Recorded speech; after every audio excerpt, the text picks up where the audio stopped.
Welcome everybody to the Gecko Pod, episode 77. My name is Harry with Those Geckos. Co-host is AJ, HKD Reptiles. What's up? We are a podcast for the gecko community where we talk about breeding geckos. We talk about the hobby. We talk about business, and we talk about all things gecko related. Where we nerd out for an hour and a half or so, and we just have a good time hanging out with other breeders and friends.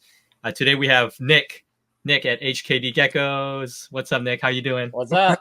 How are you guys? Good to see you, man. It's been a while. It's been since Flora Fauna, so May. yeah, Months. Yeah, Flora Seems Fauna. like forever. I know it's been a while. A lot has happened since then. A lot happened at that show, which we'll get into, obviously. Yeah, Nick, you didn't vend last year, just this past year? Oh yeah, I couldn't. I was supposed to. I was trying to. Couldn't get out of work. Okay. And I didn't have enough animals really to, you know what I mean? It would have been good just to go and see everybody, meet and greet type of thing too. But yeah, I was stuck. Yeah. That was good to meet you there and see you at the Gold Standard Club thing, which we'll talk about in a bit. But yeah, that's cool that you were there and we finally got to meet you. And we're like, dude, Nick is such a cool dude, and we got to chat with that him. was fun. So how far of a drive for you is that, Nick? 5.5. Yeah, because we're over here in Western New York by Buffalo. So Okay. yeah, it's closer to Canada than it is to, Albany. So Yeah. You guys are in the area where you just get pounded with snow, huh? yeah. It was good meeting your son too, Hunter. It was really good to see him and have him, chat with him. And he's such a character. He's a good dude. Oh my God, I know he's trying to give me tips on how to talk on this thing because he does YouTube stuff. He does a YouTube. He showed me. Really? That's trick shots. He's got like Trick 6 shots, yeah. something thousand subscribers. Oh, that's awesome. I got to see that. Oh man. So That's awesome. we can plug it later. But yeah, he's at school right now. So He's probably like, Dad, don't screw this up. He needs to give us You got to tips. use your hands a lot of hand emotions. What do I do with my hands?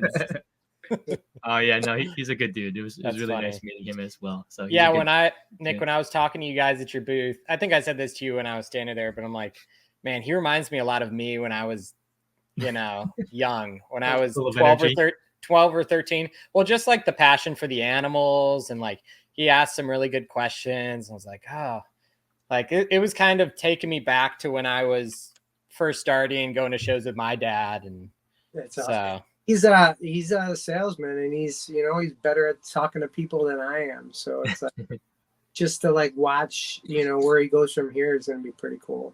yeah. that's sweet. And I gotta ask, what's HKD mean? I never asked you before. Yeah, so and David asked me that too at that show, but it's the initials of my kids and then their last name. Okay. So Hunter and then Kylie and then Dodge. Oh, That's awesome. That's awesome. Yeah. Wait, your one of your kids' name is Dodge? No, No, his last name. Oh, okay. Because I was gonna be like, your kid's name is Dodge. I got you. yeah, D squared. Yeah. That's funny. That's funny. So Nick, what's the, I'll ask you kind of what the origin story of, I guess, working with animals is. Did you, have animals when you were younger? Is this an adult passion, or where did this kind of start? So I've always, since I was like 4, I had reptiles. So my uncle was the kind of guy that would take you out and then buy you like the most irresponsible present for you to. I love those. Yeah. I love those aunts and uncles. So Yeah. I think The fun aunts and uncles. Yeah, here's a dog for your birthday. Good luck, parents. Have fun, Mom and Dad. Just drop it, take off. But yeah, he took me to a pet store. I mean, this is a while ago, so I only remember bits and pieces. But I ended up with a lizard, and I think like the day beforehand, we watched the movie Rocky. And so I was like 4 or 5, and we named him Rocky. And so he was very tame. I don't even know what kind of lizard he was. I think he was like some kind of race runner or something like that. But yeah, he was very tame. I could put him on my head and walk him around outside and all kinds of stuff. So That's fun. it was a good time. And then, my dad always told me stories about my grandpa was super into animals. So growing up, he had monkeys and squirrels and all kinds. Get a monkey. Yeah, I remember my dad. I don't know what happened, but somehow he got a hold of a Cooper hawk, and he rehabbed that when I was little. So all kinds of weird stuff. So I've been around reptiles and animals for a long time. Nice. Yeah. Yeah, the people that keep monkeys, they're a different breed. I knew that. I don't know if have I told you this story about the monkey, Harry? No. It's a very No, brief no, story, tell me. but a good friend of mine that was my mentor in the reptile hobby, he was, when I was 15, he was probably 30. And I was like, oh man, can I come over and just clean cages and you can teach me stuff? And he's like, yeah, I guess. And so he eventually reluctantly let me come over and clean stuff, and he'd kind of teach me about Australian geckos and stuff. But his next door neighbor had a monkey. And he's like, yeah, my neighbor asked me, he was going out of town, or he was going to be gone for like 8 hours. And he's like, hey, can you just go and like make sure the monkey has water? And he went in the house, and the monkey had broken out of the cage and had ripped it was like a capuchin or something. Every kitchen cabinet door was ripped off the hinges, and everything in every kitchen cabinet was ripped out onto the floor. All the silverware, all the dishes, everything destroyed, and the monkey destroyed the entire kitchen. So he walked over, he's like, hey, you got bigger problems than the water when you get home. So your monkey screwed up your kitchen. Oh wow. So from that day forward, I'm like, yeah, I don't think I ever would want to get a monkey. No monkeys. No, it's like raising a kid that doesn't grow up. Yeah. and they're like 5 times stronger per their body weight than we are. So the fact that a 20-pound monkey could rip hinges off the doors is pretty crazy. Oh my goodness. But sorry, tangent. Talking about monkeys. Monkeys. So your grandfather was really into animals. Back to that. Yeah, so I got a reptile, and then from there on out, I was always, trying to get more stuff. And, we'd go down to Florida, and all I'd do is walk around, try to catch anoles all the time. And I ended up working at PetSmart for like 5 years. And then, when went to college and things like that, you had to wait a little bit. So I think the crested gecko was something I remember when I worked at PetSmart. Now we're talking like late 90s. So I remember seeing a book that had a crested gecko on it. I'm like, what is that? I want one of those, and I just had to wait. Yeah. So when did you officially get your first crested? Probably 2000. Yeah, it's 2008. Okay. I got, I think, a couple of them, and then I had them for a little bit, raised them up, and then, my son was born, and, kind of got busy with some stuff because I had chameleons too at the time, some panthers, and decided to, sell everything. And then we waited a little bit, and then it was one of those things where it's like, I got a new job, so I was home a lot more. Didn't have to worry about traveling for work because, that was a huge reason why I waited a while. But, was like, oh, I think Hunter's old enough. He probably wants a pet for his room. And that's, that's where it started. Went from 1 to 2 to, a room full of them. So you started breeding 2 years, 3 years ago? No, I've been breeding for, I don't know, 8 or 9 years. Okay. Wow. Okay. Mm-hmm. Yeah. That's So awesome. when did you become HKD Geckos? Like when did that form? That was probably, I want to say probably 5. And I'm not good at doing math in public, but it had to be maybe 5+ years. So I was breeding, and then we decided, hey, if we're going to go to, because I started vending right away, Hunter. And, we would just bring a mishmash of stuff. And I had some frogs and dart frogs, and we would make bio tanks and all that kind of stuff. So probably like 7-8 years. Okay. Yeah. So I'm curious about, I don't know, 3-4 years ago. Okay. So you were vending like local New York shows back then? Yeah. Nice. Yeah. Would you go down and do like White Plains and stuff like that, or were you doing ones that were closer to Buffalo? Yeah, right now I think the furthest one we traveled to was the Flora Fauna. Because it's a 1-day show. We try to do there and back. Yeah. So, I mean, other than that, I think we've done, Syracuse shows a 2.5-hour drive there, set up, and then head back. Or so we stay local. right now. But yeah, we will probably start venturing out a little bit more here in the future. I envy the Northeast area because they have 1-day shows most of the time. Yeah. Down here, every show's 2 days. I think in California, almost every show's 2 days. Everything is 2 days. There's nothing 1 day out here. Yeah. Yeah. Other than Flora Fauna, that was my only 2-day show. Yeah, that's so nice. I just feel like a lot of times it's funny on the West Coast. Saturday's normally worse than Sunday. Really? And then in the Midwest and in the South, if you don't sell on Saturday, you're not selling anything on Sunday. Like Sunday is a ghost town. But on the West Coast, for whatever reason, Sunday's the better day. So it's kind of a goofy They got good football teams out there too, so I don't know if most people that like football are coming to reptile shows on a Sunday. Yeah, no. I don't think so either. Yeah. Oh, that's awesome. Yeah, so Flora Fauna, we could talk about Flora Fauna a little bit. How's your experience with Flora Fauna?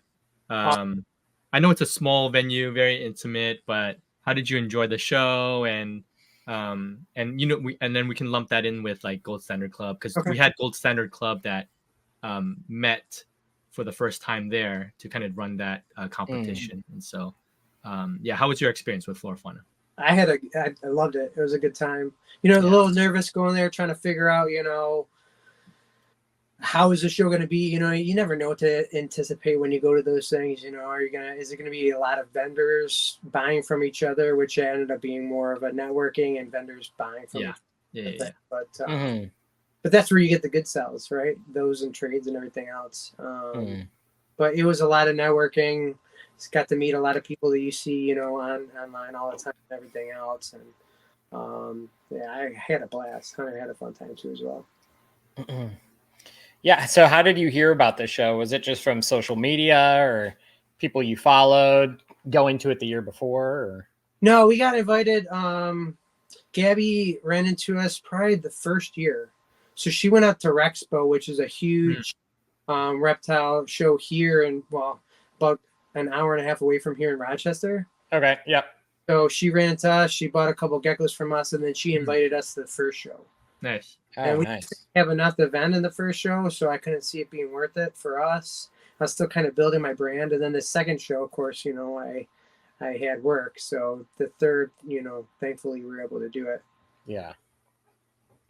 No, it's like you're saying, I think it is the strength of that show is the networking and the selling. I feel like the animals that sell there are the nicer, the more investment quality animals to fellow breeders. Because I don't know how many people are really going to travel deep into the mountains and do all this if they're not really serious about this, in the middle of nowhere. But so the customers that are drawn are breeders. Yes.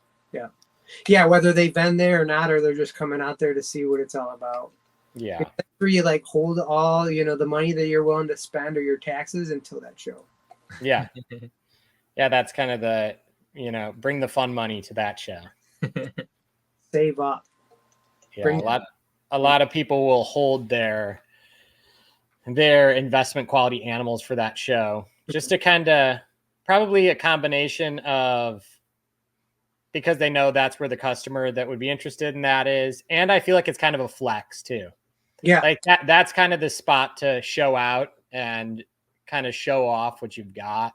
Yeah. And what you want to be kind of known for. So when you bring your expensive stuff to local shows, you're like, why is that one $1,400 and this one is $20? And you're like, no one's gonna ask you that at Flora Fauna. No, not at all. They know why. Yeah. Yeah, for sure. Nick, did you start out with, I know your main projects are the tricolors, paper white stuff.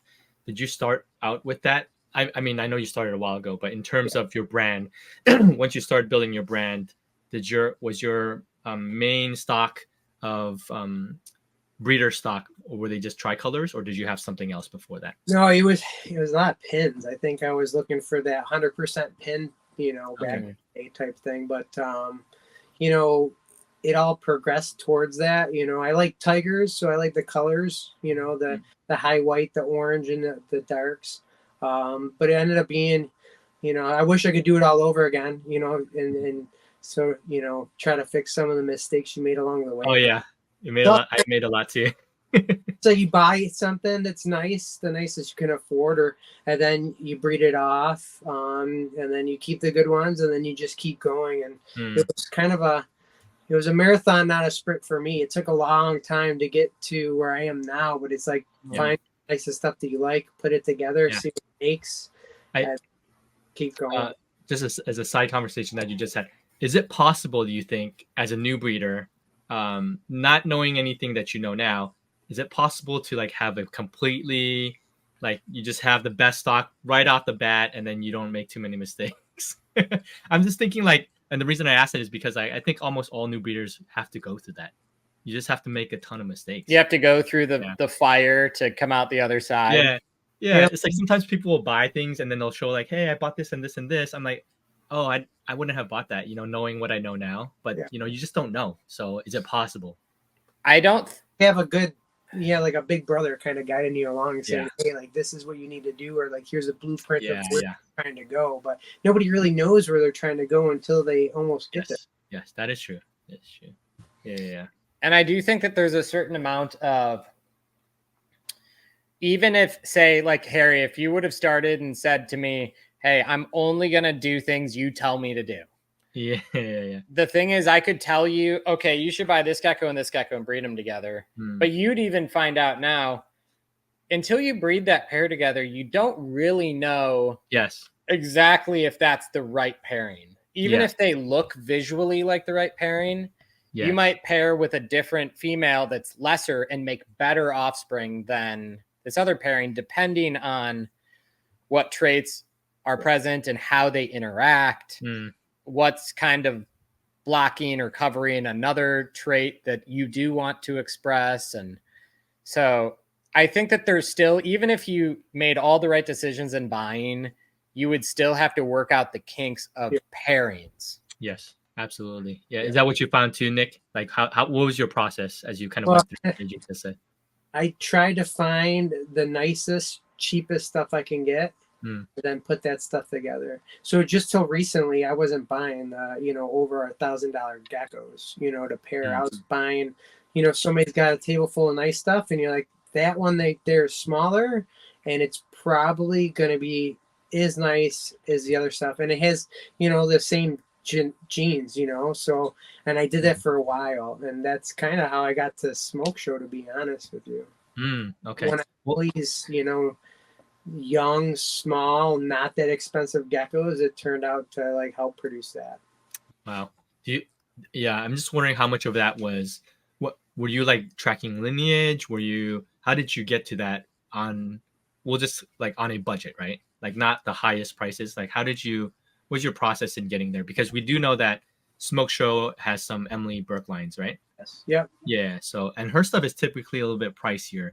So how did you manage to I mean, that our shows aren't really the best for selling very expensive stuff, and so sometimes you got to mark things as such to get it to move. But I think the one that I got for, like, Emily had one on her table, I think at the time, for $1,200. It was beautiful, gorgeous, wanted it. I'm like, you know what I mean? I got champagne taste on a beer budget, so I ended up finding one that she did have for a lot cheaper that was had potential, and that's what I went with. Wow, nice. That's the one that's actually on our banner is Vanya. So it worked out for us. What was the pairing that made that gecko? It was Vanya, and then I got Lemmy, who came from JB Cresty's. Okay, what was the lineage on Emily's lineage that produced it? Oh God, Sterling and Kestrel. Okay, I don't even know that pairing. So with the Vanya is the one from Emily, right? Was that Vanya's the Emily one? Yeah. Okay, gotcha. Yeah, I think she brought the mom to that show to sell as well. My good buddy who lives in Rochester bought her, so that was yeah, beautiful. Yeah. And then we could talk about this in a bit, but yeah, I know you. I just got a gecko from you. That's a full sibling to Smokeshow, Lemmy and Vanya, and I'll show it to you in a bit, see how it's doing. But yeah, that gecko's beautiful. man, so when you sent me some pictures, I was like, this is a nice gecko, right? And then when I got it, I was like, oh my gosh, just like it was better than it was better than the pictures. I was like, this is an incredible animal. To take pictures. It was anyway. Yeah, good job on that production. It was really nice. So thank you for that. I know that. So back to what you were talking about, kind of like, the champagne taste and the beer budget. Yeah. I do think that a lot of people can take that approach and do well. Mm-hmm. I know I had talked to my friend Andrew, LAC Herps, mm-hmm. and we were talking about how everybody wants to buy, say, I know Harry and I have talked about this too, but a pairing, say you produce 10 offspring. Yeah. A lot of times, if you grade the quality of those 10 offspring, you're going to get like 20% maybe is going to be like the top quality. Yep. And then you're going to get 3 or 4 that are the next tier down, and then 3 or 4 that are the next tier down. I think most people would find when breeding, if you're breeding if you're breeding that one animal under the top, mm-hmm. you're going to see very similar results. Exactly. Maybe you might not see as consistent as of results as if you had bought that number 1 pick, mm-hmm. but you can certainly make just as nice of animals with the 3rd pick. Agree. Yeah. I think if it's a huge difference, if one is crazy and the other one's really average, then maybe not. But if the 3rd pick is 85% as nice as the 1st pick, I think you can still have really good results there. And it's probably 30% the cost of the 1st pick. Yeah. It's $400 instead of $1,200, like you're saying on Emily's table or whatever it was. Yeah. So Nick, I think you did a good job with that. For me, like I went like I just saw price and I equated high price with better animals, which sometimes is true, but sometimes not. And so I just try to buy like the most expensive stuff. And I took an expensive route for sure. And I would definitely do things a little bit different if I started over. And so I think it's always that interesting conversation to have when it's like, if we were new breeders starting from scratch, let's say we had $5,000, what will we do? And I think that I love just thinking about that, because it's like, oh, if I could reset everything, I would do things probably quite differently. And that would probably also change the way you run your business now, even. Yeah. If you do that new breeder exercise. Yeah. Harry, I know we've talked about that. I kind of want to do it at some point where we actually say, all right, we're going to give ourselves a $5,000 budget. Yeah. And then 3 years, whoever can build the better mini business in 3 years gets the bragging rights or whatever. We should do that. It'd be fun. That'd be a cool contest. But I'm sure a bunch of people would cheat. So you have to do it amongst like close friends who won't cheat. But as far as like, and maybe some person would say, okay, my approach is I'm going to buy a sable and I'm going to buy 15 wholesale females and I'm going to breed those. Okay. I'm going to go and I'm going to develop a Dalmatian line. Okay. I'm going to go and I'm going to do that. There might be different approaches to it, but it'd be interesting to see how it actually plays out by the end. Yeah, that'd be cool. Yeah. So with Nick, that's why it's interesting to me, Nick, because you built your collection from a more budget friendly yet still good stuff. And I think that's something to be said to, new breeders, that you don't have to spend like $2,000 on an animal, $3,000 on an animal, right? You could spend a little bit lower and still produce like some of the top geckos like in the country, right? Because your Smokeshow won best in show, right? So it'll take time, but you need to have patience. Like this isn't a sprint, it's a marathon, Yeah. So. How long do you think it takes to go from starting to where you start to feel happy with productions? I'll ask both of you. Yeah, that's a good question. I don't. Where Probably the vision comes alive, I guess. it depends on what you're pairing. Like even right now, even with Smokeshow, beautiful animal, but I'm not happy. I still I want to keep, and what I want to make sure that I do is I keep working on what I like the best of him and my other stuff, and I don't want to kind of go into a different direction where I lose that. So I want my oranges to be the brightest orange I can, and then I want the whites to be as nice, and then have that, you know, the highlighted crests or whatnot. But I don't want to pair something into it that's going to take away from it, and then all of a sudden, instead of going like 5 steps forward, I'm going 10 back, you know, kind of thing. Are you throwing and we'll come back to the question, but are you throwing morphs into Smokeshow as well to kind of have that pop, you know, like cappuccino will makes that orange pop, right? Are you throwing stuff? Let's see what the cappuccino gene does to his stuff. So he's paired to one right now, a female. Okay. And then I picked up some other cappuccinos. They're just, you know, one's a juvie and then a baby, and another one from Janina Treehouse. The other. So I want to see how that goes. But I also want to keep the collection small. I don't want to get too big, and so I gotta, you know, kind of balance. You know, how many I bring in versus how many I let go of, kind of thing. So so with a smaller smaller grouping, a smaller collection, I think it just naturally takes a little bit longer, right, to get to a place where you're satisfied. And so to answer your question, AJ, on my part, like I bought a lot of animals to try to expedite that, and whether that's right or wrong, there's no real answer, right? I still think I'm still chasing it. You know, I'm still chasing. And you're season 3? Yeah, this is my 3rd breeding season. We're about to go into our 4th, right, in a couple months. I feel like season 3, you're starting to feel a little bit better about your stuff, but it's not fully there. I feel like I'm just kind of on the cusp of stuff, and so maybe season 4 and 5 will kind of do it for me. But right now, I'm still chasing for sure. I think we're always chasing, but to be like, oh wow, this is an amazing animal that I produced, I think maybe season 4 and 5. That's for me. I think that's how everybody feels. That feeling of, man, next year's the year. You know? Everybody, even me, you know, I'm coming up on 20 years. Even me, I get that same feeling every year. Like, man, this year was good, but next year's the year. You know, I look at the holdbacks and I'm like, oh, when I breed those next year, like that's going to be the year that I make it. And then I'll feel the same way in 2025 about 2026. Yeah. You know? But Nick, you already won. You already won best in show, so you already made it. Just take the belt and just retire, Nick. I already did that once, but that was in kickboxing, you know, so yeah, I don't know.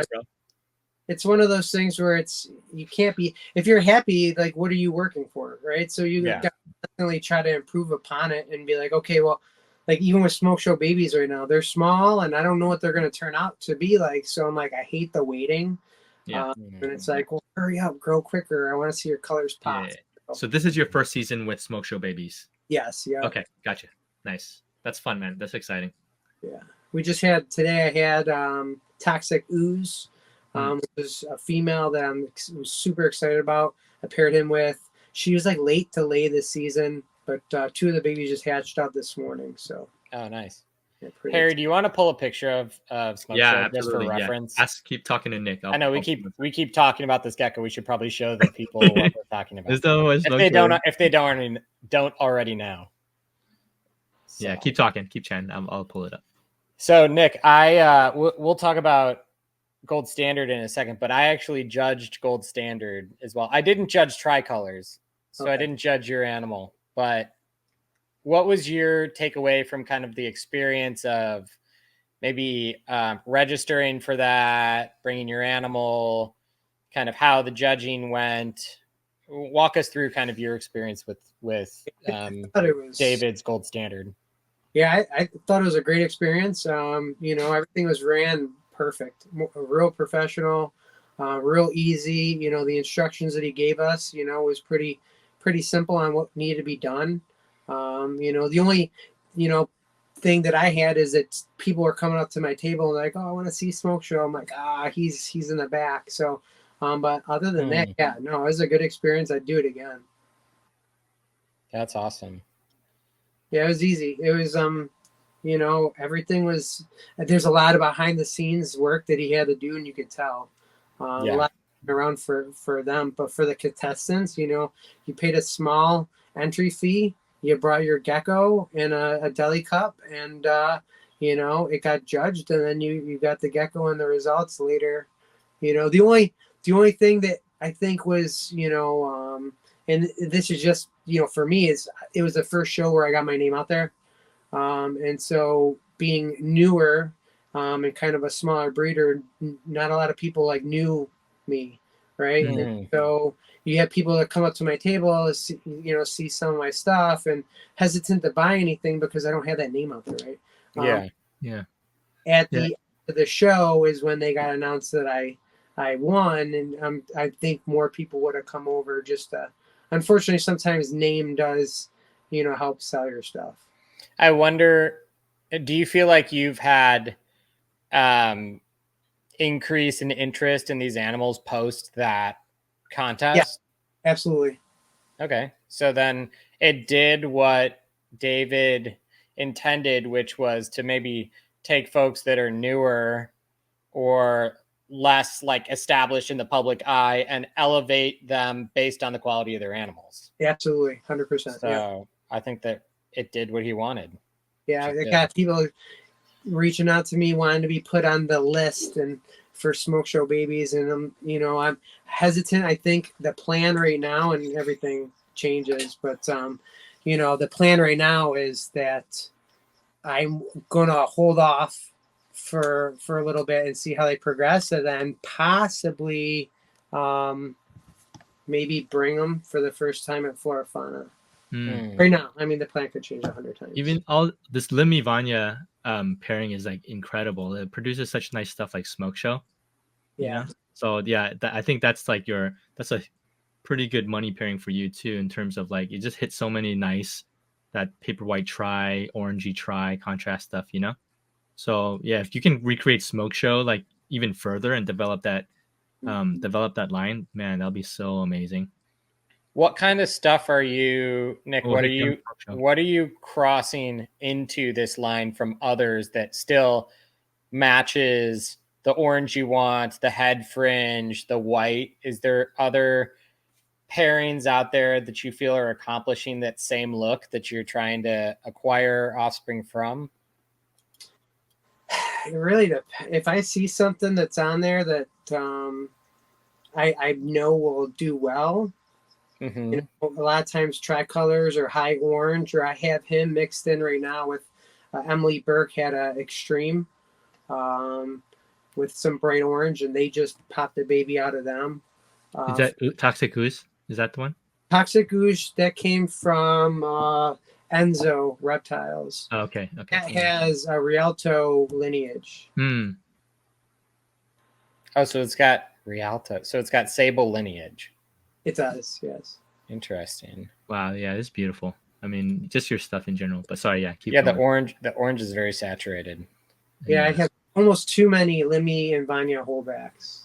I'm only keeping one this year, and it's that one that was on my hand at the bottom. It has like a bright. The orange is more like a deep red, almost like that one right there. That's a Paradox and Odyssey baby. Hold on. Keep going. Sorry, I just lost the gecko. But you never know where you're gonna get it. I try to find like a tricolor or something that's orange, and you throw it at it just to kind of see. I don't want to get too white. You know what I mean? It's got to have some bright orange into it, and that's kind of why I hold back anything like that. Well, that's why, I mean, I think traditionally the descriptor of a tricolor is equal parts black, orange, and white.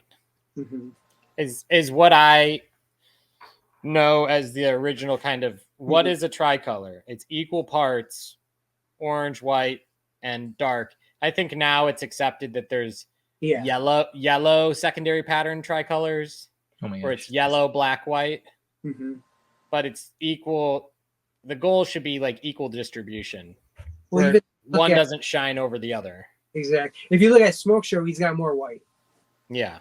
I mean, people always like more white. Yeah, this one's I like incredible. orange. Yeah, This one's I like beautiful, orange Nick. too. This one's so Beautiful. nice. Yeah, it's Yes, beautiful, beautiful. Harry. Yeah, Limi Wow. Vanya, beautiful. So you brought your animal, you dropped it off to Tiki. He puts it in the mix. So we're all back there.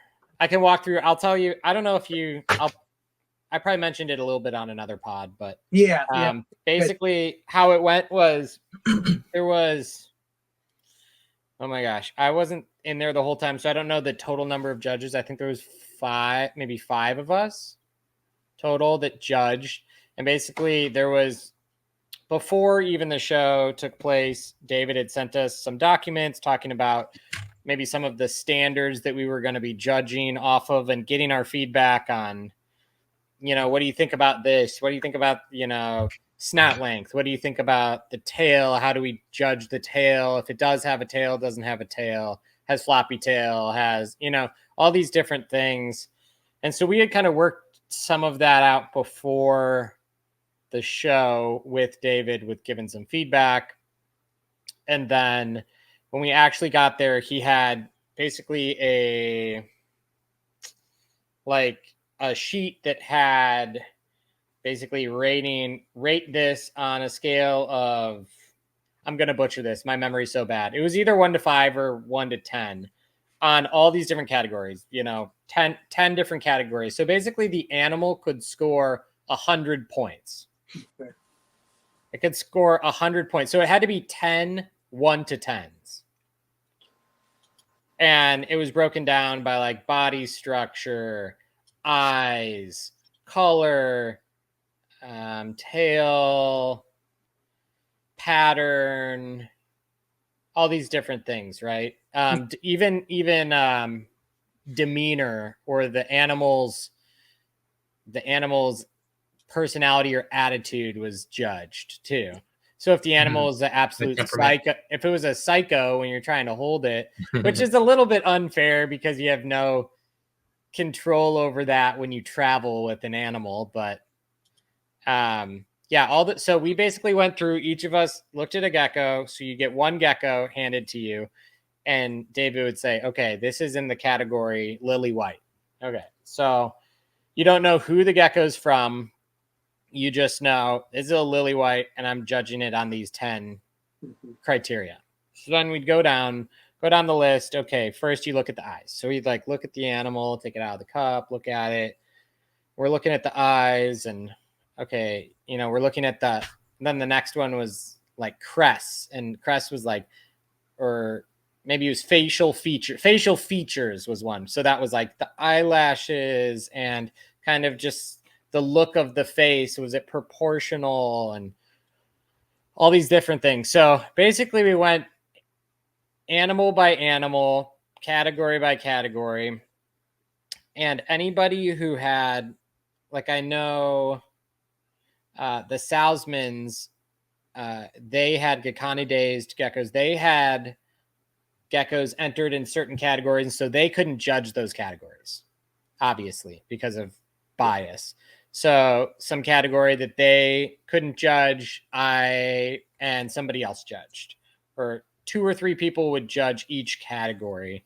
And then on the other end, we don't know how the other person, we weren't allowed to say, well, I can't say to Crystal, well, did you like the first one or the second one better? There was no discussion. It was just, we had our own personal opinion and our own criteria we were judging off of. And then David got the combined results.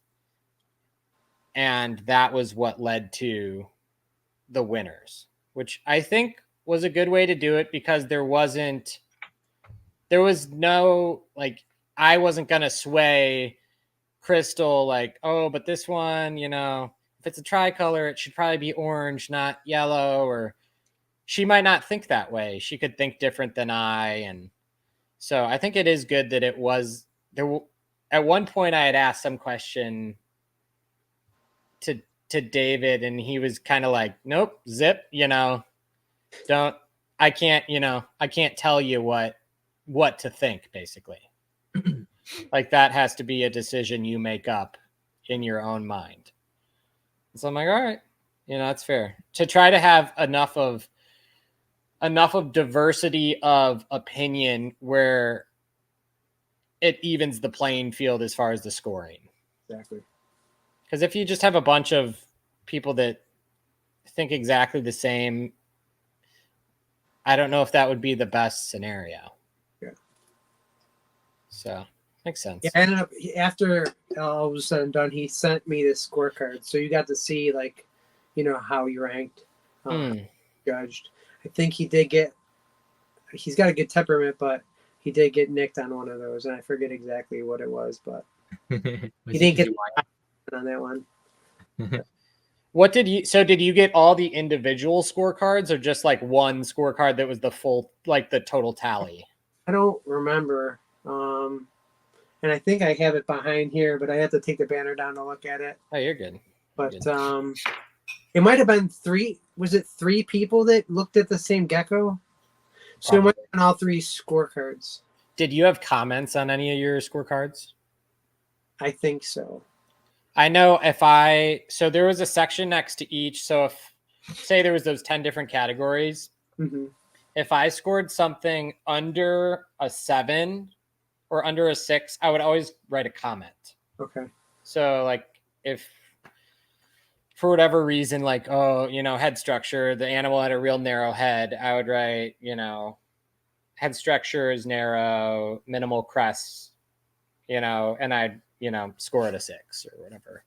I don't know if other people did that, but I also try. I'm a more pessimistic person than a optimistic person. So if I give something a 10, a lot of times I didn't give a comment. It's like, it's a 10. Obviously I like it, but I wanted people, if they got nicked by a scoring from me, I wanted them to at least know why I felt that way. Well, and the whole thing is to kind of keep, improving, right? And so if you don't know what's wrong with your stock, how are you going to improve upon it? Yeah, or at least feedback as to why a judge felt one way or the other. Exactly. I think it's good. Yeah. Nick, do you have anything else besides tricolors? Any other projects, or is it just tricolor heavy focused? Yeah, no, I have lilies. I have a yellow lily that I'm working with. I have some reds. I have a red project. There's a guy, a local friend that's been doing. He's on low key. He's one of those older time breeders that used to sell like king snake and rectifies and stuff like that. But he's in the high doing a lot of reds. So I got a couple of his that I'm working with. Okay. So yeah, I got the tricolors and then red, and I don't, because my stock is so small, I don't want to venture out in too many things. And same thing with I want to put a couple caps in there, but I don't want to get too crazy with it. Yeah. So how big is your stock? I mentioned that right now I think I have 12 breeding females this season. Okay. So cool. I'd like to keep it under 20. Yeah. Just because it's easier for me to be able to like juggle everything with work and kids and their hobbies that I'm into, and so that it's still a joy for me. It's not, like today I'm like, oh, I took off, to do podcast, but I got time to clean the geckos and do that, and that's still fun to a point. Cleaning is fun, unless you're got an episode of the Gecko Pod to listen to. Yes. Or you could do it. Harry and I did a couple weeks ago and go live while we were cleaning cages. Yeah. We should do that again, AJ. So we're cleaning cages while doing a Gecko Pod. That was awesome. Basically. That was fun. Reverse. Yeah. Yeah. Yeah, I think it's a pastime. But so in terms of like your care, like it's manageable right now, and it's still fairly fun for you to kind of work on the projects and work on the overall care of stuff. Yeah, and I went from, I had, bioactive tanks, and then, it has evolved now. I had to go into bins, it's just easier that way. You can put more in a certain area. I'm in the basement, so in the utility room in the basement. So there isn't a lot that I have to work with, but making it work. Yeah, that's good. Yeah, and tubs, I just love the cleanability of tubs too. Yes.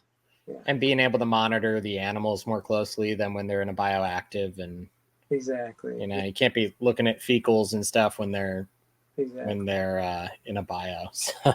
Yeah, on the bigger tubs, I did do, Robbie's idea of, putting the plastic on the bottom, and having that, like, you still have springtails and isopods in there as well, but they have a laben. Although, toxic ooze, for whatever reason, is the only one that doesn't get what the laben is for since I put that in. So I know, like, she's about to lay, and I have to, like, lift up the thing and look, and then, yesterday there's 2 that she left.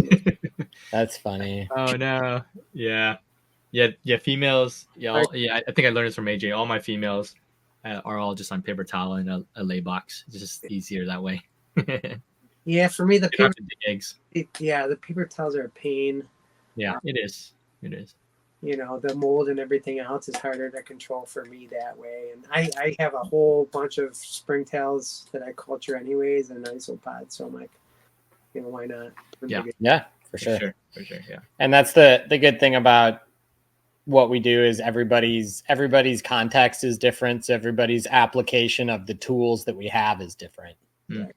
Like you're doing the semi bio or the cleanup crew plastic crate combo. Harry and I are doing paper towel. Other people do full bio. It all kind of just depends on what fits your workflow and probably your space too. I'd like to do the mulch, but like the same issue you have, Harry, we don't get it here, right? Well, the mulch is nice until you get a fruit fly infestation, and then it's not nice. Okay. And then it's hard to get rid of flies when you have mulch. So. The only bins with fruit flies for me are ones that have like soil or any sort of weird other substrate in it. So that's troublesome. Pros and cons for sure. I mean, I think if you're breeding geckos, you're going to have a fruit fly issue.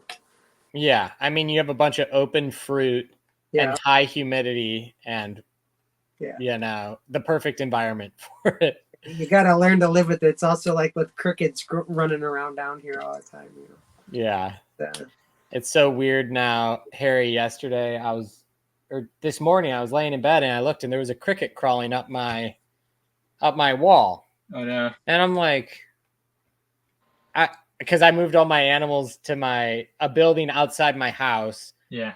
It's probably 6 months ago or so. Oh yeah, there we go. Catchy, yeah. And then so now it's weird when I see a cricket inside the house. I'm like, what? Where did that come from? Is that been around, right? But before that, like when we got our floors redone in our basement where the geckos were, and when they pulled the trim off of the wall when they were pulling the floors, I had like thousands of crickets behind the trim. Yeah, that's crazy. Yeah. Like, I don't even know how they get back. How did they even get back there? They find the littlest crack and go back there and die. It's always the males too. And then they're like chirping and you're like, where is that? And it's in the walls. Yeah. And they all die. The one I don't understand is how do they get in? Have you guys had them get into the light fixtures? Not yet for me. No. Where I had like those like bubble lamps, where they have like a glass dome, and there's just crickets in there. I'm like, how did you get in there? They got through into the cracks of the walls, up and then the they drywall. Yeah, that's crazy. Drop crazy. Yeah, I guess it's a pretty harmless thing to have loose in your house, but it's still kind of gross. So. Yeah, you just got to release a bunch of morning geckos out in your house as well. That's how my building is now. I'm starting to find babies that are being reproduced in my gecko building. And then what eats morning geckos? Tokeis? We got to release tokeis. Yeah, Brian's got a tokay, I think, loose in his building too. We got to keep releasing bigger animals. But if I have a crested get out, I don't want the tokay to eat it. Yeah, that's true. Then you need a mongoose to take care of the tokay. Yeah, you need a cat. Bring the cat into the room. The cat will take care of all the reptiles. And then the cat, you're gonna have a bald eagle in the room. Hawk. Pretty soon, you just don't even have a room. You just have the great outdoors, just managing everything. It's like Ace Ventura, Yeah, circle of life, and then you'll be in there with your shotgun trying to hunt the. Yeah, I'm shooting mountain lions in my gecko room. It's getting out of control. I'm like, this is not working. The mongooses are taking over. Oh man. Oh yeah, crickets don't seem that bad then. No.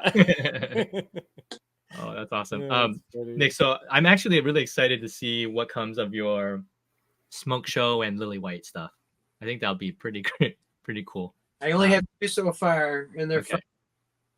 the yellow lily white that I have. And the reason why I kept her back is she's got no spots on her dorsal. And Okay. both of them hatched out, same solid, complete. Wow. Yeah. Nice.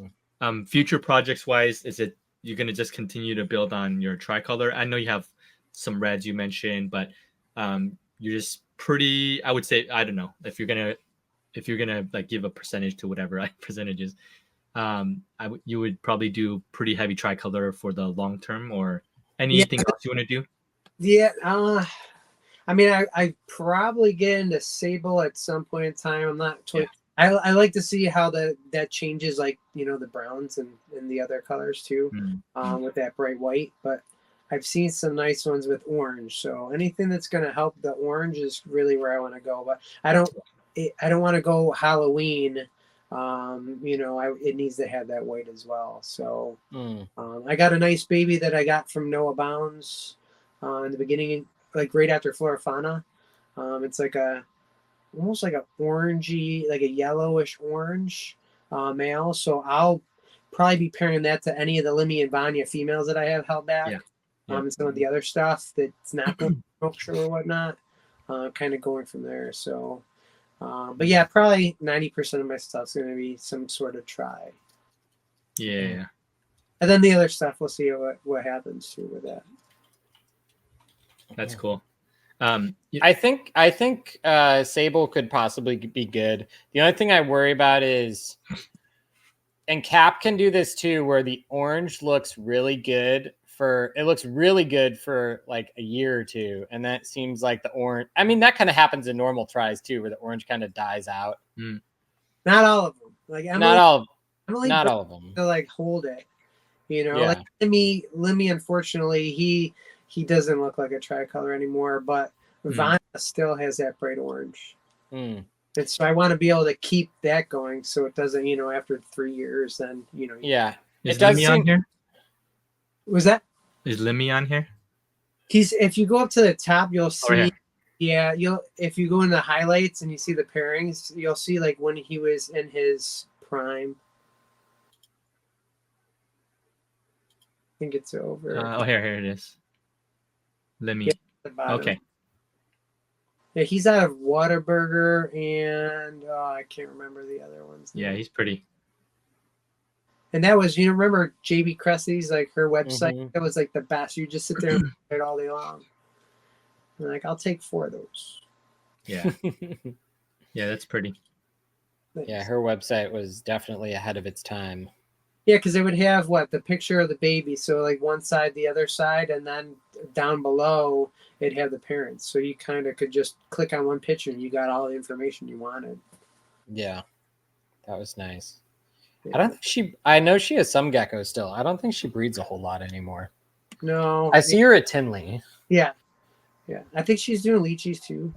Yeah. She was breeding a lot of lily whites last time I saw. Was she? Okay. Yeah, because when I saw her stuff at Tinley last time, it was like majority lily whites. They're very nice. Nick, are you going more for the pin look or the more of the Harley less pin look, or both? Less pin. Less pins, okay. I mean, more. When they come out, like I have the Voodoo, who I released last year because he was a tricolor pin. Is a a full sibling of Smokeshow. Yeah, there he is. Yeah. Oh yeah, he's cool. Those babies that they produced were just amazing. The only problem is, and I don't have an extreme hate for spots, but I don't really want them in the collection. Paradise is she's got a lot of them. So got it. So you sold Voodoo?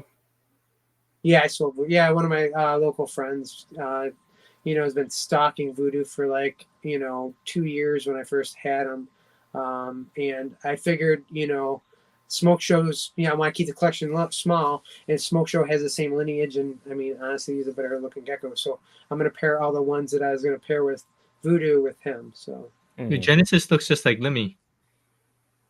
Yeah, that's Genesis is a full sibling of Smokeshow. So yeah, a Oh, lot I see. Oh, cool. brighter Cool. orange than Lemmy does. Got it. Okay. And then it has that less pin look that you like. Yeah. More Harley. That's cool.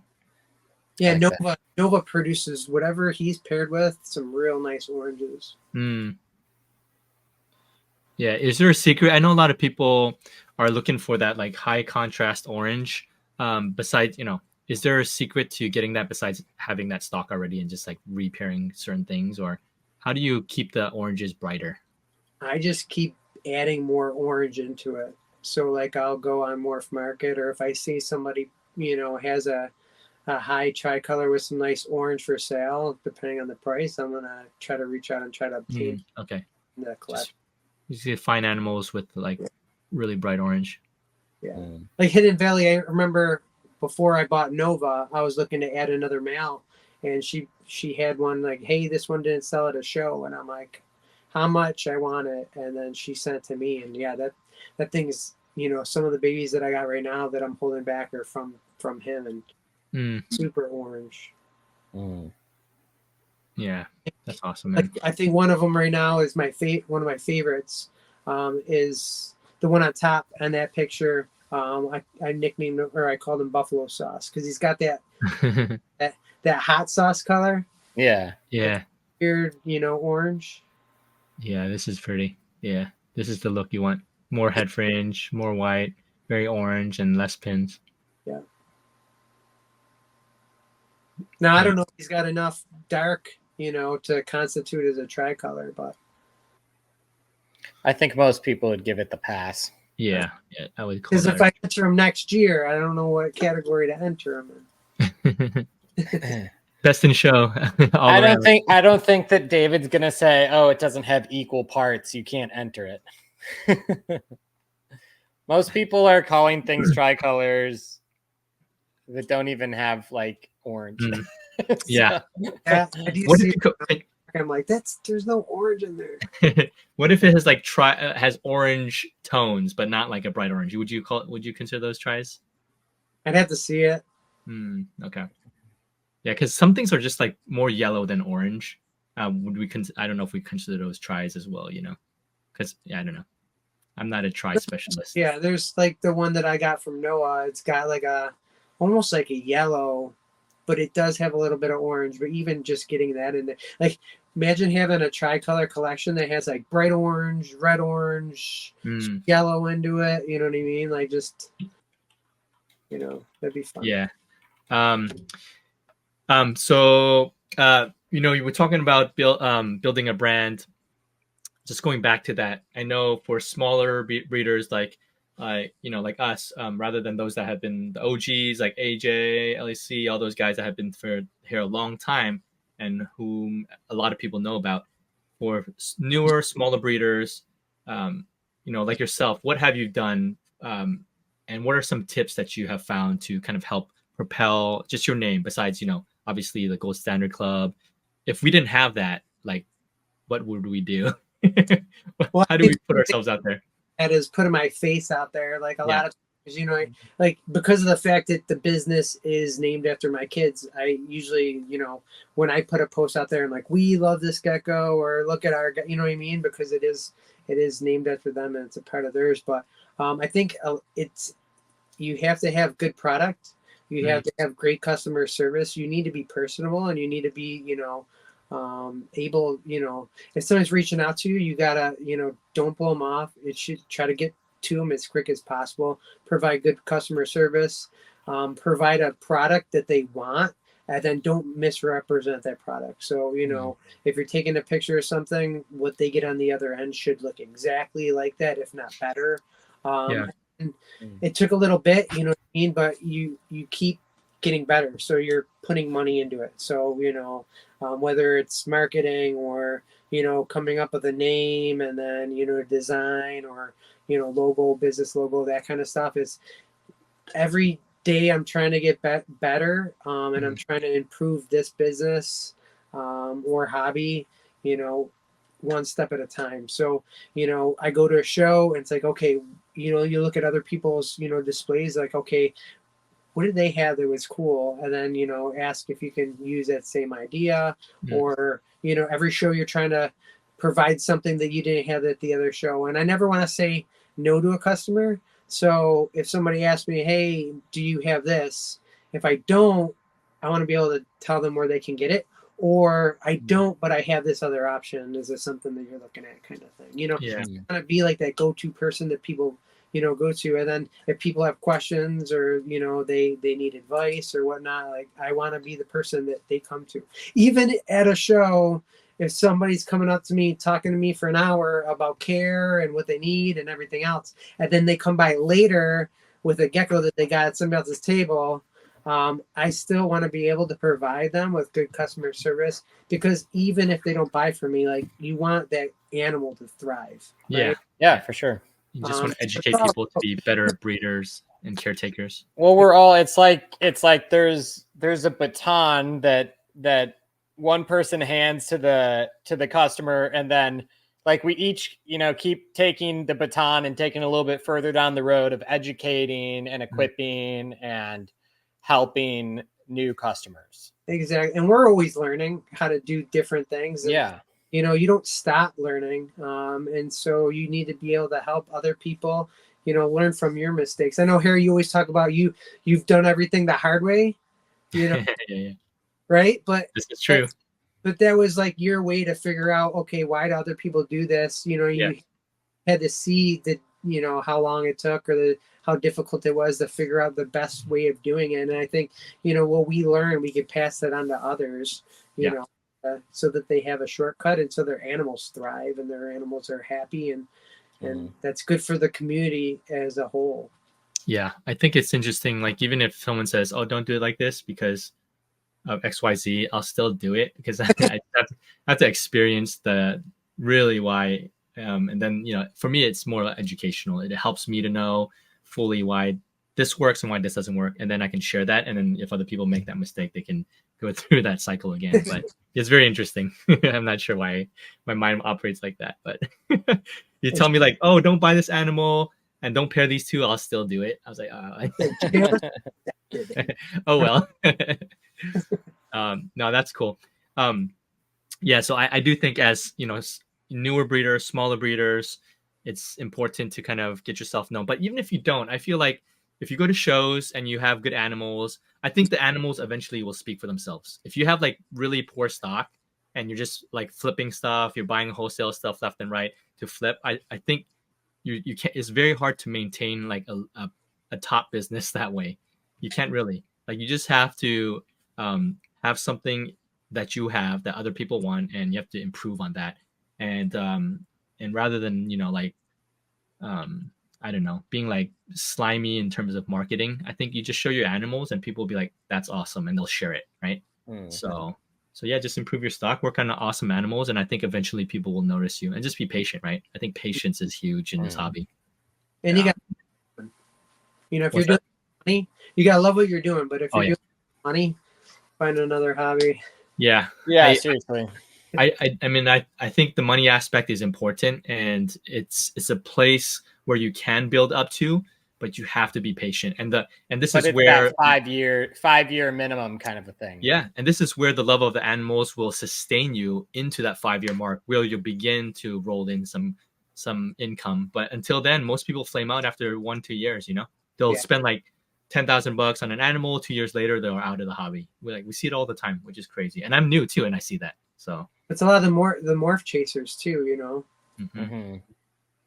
Yeah, they want to get whatever's hot, but like you if you want to do that, you got to get what's hot now, because by the time it purchases, it might not be hot anymore. And that's why. Well, you don't even need to get what's hot now. You need to predict what's going to be hot in 3 years when you're selling things. Exactly. And this is why I respect you so much, Nick, and just respect other people that don't morph chase like that heavily. Like, I'm not against morphs at all. Like, I'm gonna do it too. Like, I'm buying morphs, but what I'm saying is, like, people that have like a solid base stock, like, man, like, I really respect people like that just work on their normal stuff, and they're so focused on it, and they do it well.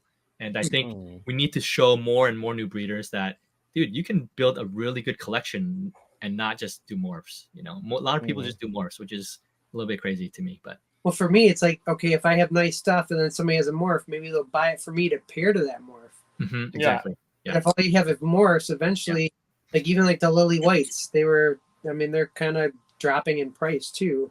Yes.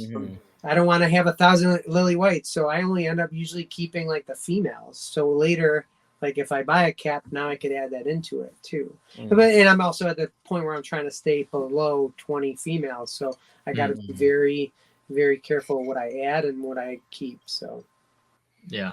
No, I mean, Harry and I would talk about all the time. Yeah, just how even if we do morphs, like we're doing morphs, I'm producing sables and caps and fraps and all that stuff, but I think having that backbone of a high quality normal collection behind your morphs is going to be the great separator in businesses. Yeah. I do think that if people like new breeders just buy morphs and their main stock is morphs, I think it's a little bit telling that they're just chasing something other than. Well, they're chasing finance. I'm not against chasing finance. I do that too. Yeah, I mean, we're none of us are doing this for free, Yeah. But it is a little bit telling if like a new breeder comes in and like 90% of their collection is morphs. I think it's a little bit off. So. Well, even when you go to morph, because I was looking to add some caps, trying to find one that's not covered in spots is hard. Why? Because people are buying caps and just throwing at everything that they had to make more instead of making quality. Yep. That's why we see so many low quality morphs, because people are just throwing it to random crap. I mean, how many sables did we see come in like 2-3 months ago, Harry? The big sable wave, and it's like, just really low quality animals. And there's really nice sables that come out of Korea too, but I think people just kind of took the lowest price point to enter. Oh, I can get a sable for $500. Okay, I'm gonna buy that. But then same with those caps, like, oh, I can get a cap for $300. Oh, give me 5 of them. And then you see the offspring coming out. It's like, these shouldn't have even been bred to anything. I mean, never existed.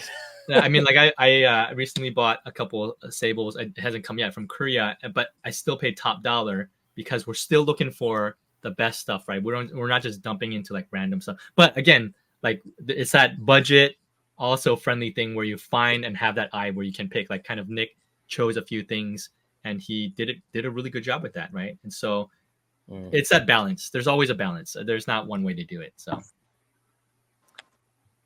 Yeah, Nick. Okay. Anyway, we got a little tangent there. Let me ask you one question before we kind of wind down. I know we wanted to touch on market a little bit. Are you worried about the market? I know that's a big thing. Is there something we can do where we can be, sober about what the market is, but at the same time encourage breeders and show them that just it'll be okay, right? We don't want to cause people to worry unnecessarily, right? So what's your take on that, Nick? And if you have questions for us, we can just have that discussion. So, I think with the market right now, it's in this area. I used to be able to sell locally, from just putting it out there on like a post or something like that, and they would go. And that's changed, but you need to be able to adjust, with the time. And so for me, I just started putting stuff on Morph Market. I just started shipping stuff this year. So I don't have too many where I'm afraid that I won't be able to move them, but that's also another reason why I'm staying small, and so that I don't have as much stock and then I become overrun and then it's no longer fun for me. So I think if you have nice stuff's going to sell.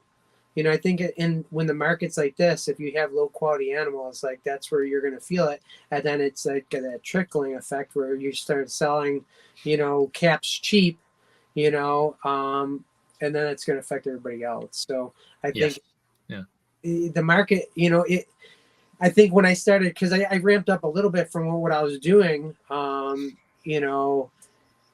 it's like we said earlier, you got to predict what's going to happen. So I ramped up and now all of a sudden the market's a little bit, slower.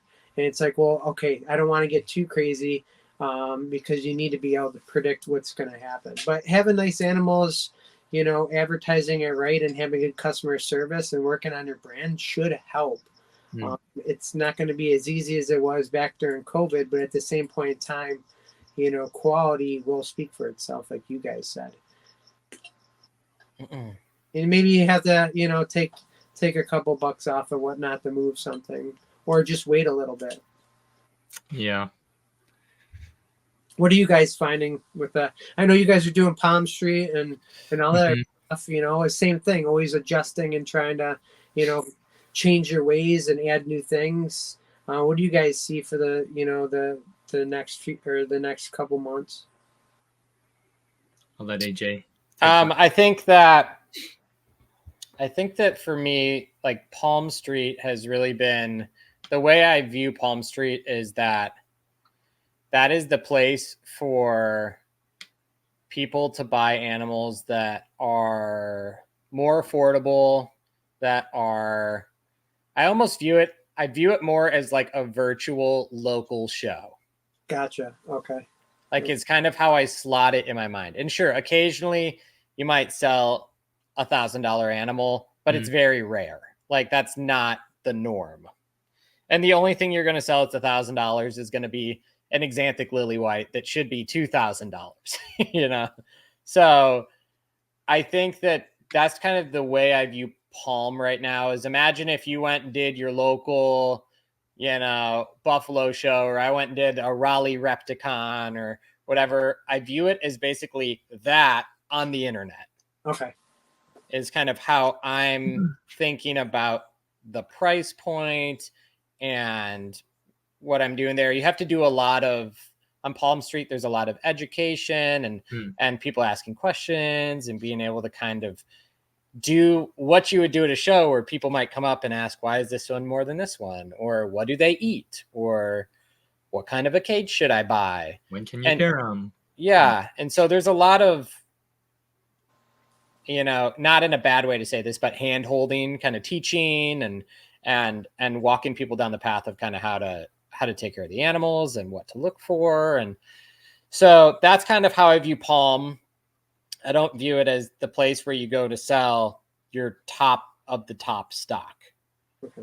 I don't think that's its strong point yet. Not saying that couldn't happen eventually, but right now that doesn't seem to be the way people are utilizing it. Now, do you see is a lot of people with like their first time gecko purchase? So yeah, there has been. I think just with the app being geared towards different hobbies, but hobbies that probably have some crossover as far as interest. Collecting. Yeah, people collecting rocks, people collecting plants, people collecting bowls. There's pottery and random stuff on there, and crystals. So it's people that are already kind of in that world of collecting natural things. Yeah. That there's a little bit of a crossover of interest. It'd probably be similar if you went to a plant show and sold geckos, or you went to a bird show and sold geckos. You probably have some crossover because the type of person that likes those things likes other things too. I mean, like Flora Fauna had Pam at District Geckos selling crystals and rocks, and then you have plant people, Montanimal, Flexi, and Dandy. We have a bunch of people selling not random things, but collector things, right? But it's even like oh my gosh, isopods, like people that just breed isopods, not even for putting them in cages. A lot of gecko people just breed isopods because they did that for my first season. Yeah, a lot of people breed isopods and buy all the different varieties, and I don't know, maybe isopod people wouldn't think, oh, the gecko people are going to be the crossover, for me. But I think having an open mind to seeing who are maybe some potential crossover clients. Yeah, but industries. Yeah. Market wise, like AJ was saying, like it's I think on Palm it's a little bit different. Probably if you do like private sales, you can probably get more stuff. So a good example is like Red Rock, right? He just sold this like red phantom white pins, and it was on auction, and that thing sold for quite a bit of money, right? On Morph Market. Off of Morph Market auction, and it went up to like past $1,500. I'm like, dude, this is just a red phantom. I mean, I really had really nice white pins on it, but stuff like that, so you still see that there's still like glimpses of hope for the market where like High certain quality projects, normals. yeah, certain projects will still go really well. So like to your stuff, Nick, like Smokeshow and some of the things you're producing, I'm like, these things can still sell for quite a bit of money. So I don't think the market is obviously, it's not completely tanked, otherwise nobody would be selling anything at all, but it is a little bit tougher. You do see a few people leaving here and there, but there's still so much hope. I feel like with quality and new things, you can still sell quite a bit of stuff for sure. So And I think the hardest thing to sell right now, at least from my experience, the hardest things to sell right now are the middle. Like not maybe not the middle, but like the upper middle. Where say those geckos that are, say your most expensive gecko you're selling is $1,500. Then you have ones that are 200, 300, 400. The ones that are 750, I feel like that's the hardest price point right now, is that the people that are newer maybe don't have the budget to buy it, and the people that do have the budget to buy it are just going to buy the $1,200 one. Yeah. And they're like, why would I buy the one for $750? I just want the nicest one. So I feel like that upper mid range is struggling right now. And so what you see is people discounting that upper mid range down to only slightly above the lower mid range. So that $750 gecko is now selling for $400, where a gecko that's half as nice is $300. See, that's that makes sense. Newer people coming in trying to build. It's going to be good for them. It's going to be good for them because you can buy a gecko for $400 that probably is only 10% less nice than the $1,200 gecko. So I think it's a good opportunity it's a buyer's market right now if you are wise. Like, I'm going into Tinley in 2-3 weeks. I'm looking for stuff. Like I'm going in with kind of a buying mentality. Even me, who I have a lot of animals, I'm going in like, this is a good time to buy stuff. I shared that yesterday too on my Palm Street. I had a live show yesterday, and I was like, I'm still buying. I mean, I'm still looking. I still like to support other breeders, and I think it's a good time to buy. But I think what the market is like, we don't have enough buyers right now because people are afraid and they're scared of what's going on, and so it kind of like perpetuates the what's going on. And I think that we can help that by saying like, hey, there's still a lot of buyers. The market is still not, it's not great, but it's not like completely dumped, right? And so no, I mean, got to educate people. A lot of geckos. Go look at Morph Market and see how many. I don't know if you can see how many geckos sell a month. A lot of geckos sell a month. I would be shocked if there's not, I don't know, a lot, 500, 1,000 every month that sell off Morph Market. Just that one platform. How many sell on Instagram stories? How many sell on Palm Street? How many how many sell at shows? I mean, there's probably easily 10,000 geckos a month that are still selling. I think people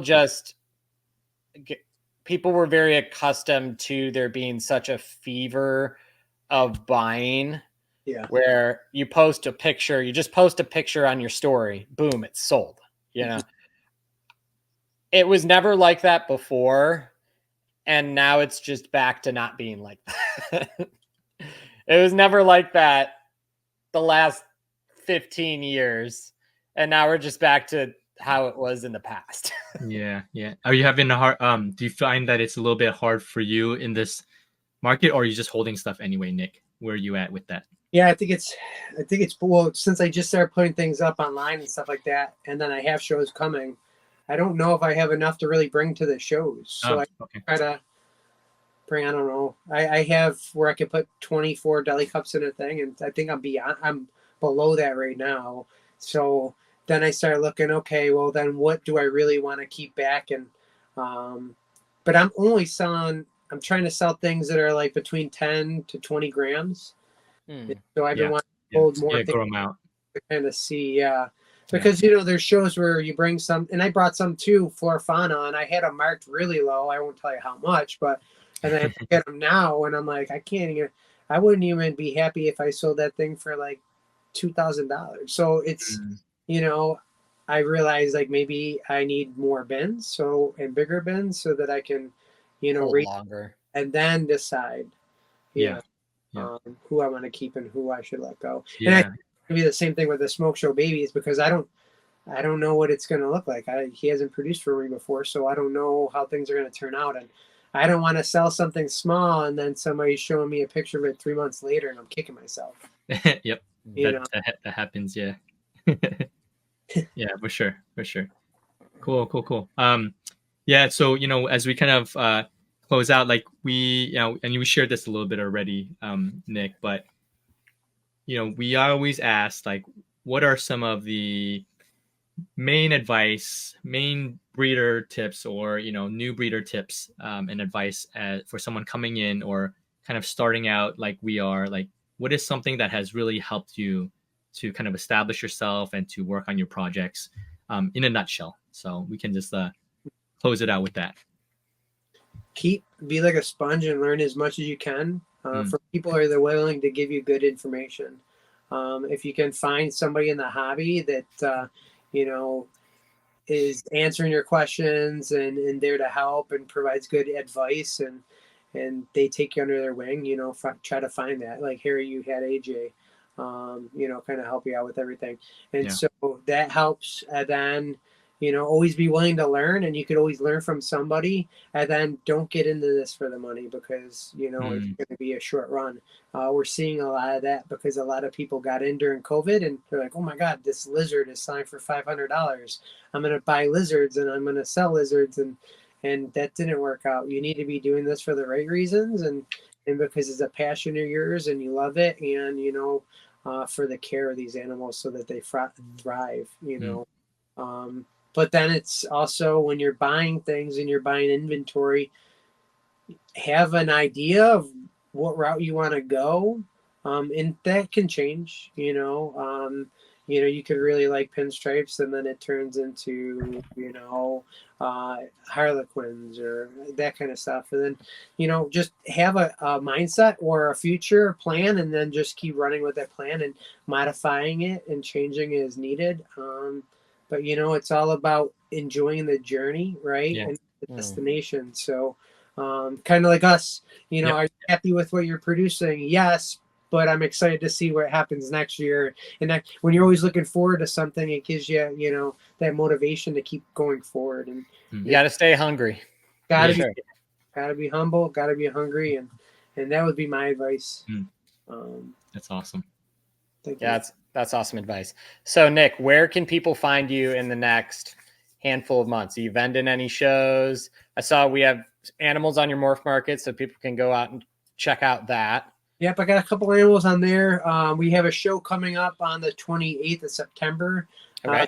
To be, a local show, Hamburg, New York. Then the next day there's a show, and I think I put in my stories. Maybe I'll put it on a post. It's like 4 different shows we have coming up. Syracuse is coming up on the 29th. We have a show right down the street in Sanborn, New York on the 19th. And then we have a show, the Rexpo, which is a bigger show in this area. That's going to be in Rochester, New York on the 26th. And then right now, there's a possibility we might join the Show Me Show in Erie, Pennsylvania. But right now, I'm just signed up for 4 shows for the next couple of months. Wow, sounds like you're making a good run for a month or 2. Well, usually that happens spring and fall, but we usually probably do, on an average, 8 to 10 shows, maybe more a year. That's a lot. Yeah, that's a lot. It's more than me. Yeah, that's a lot.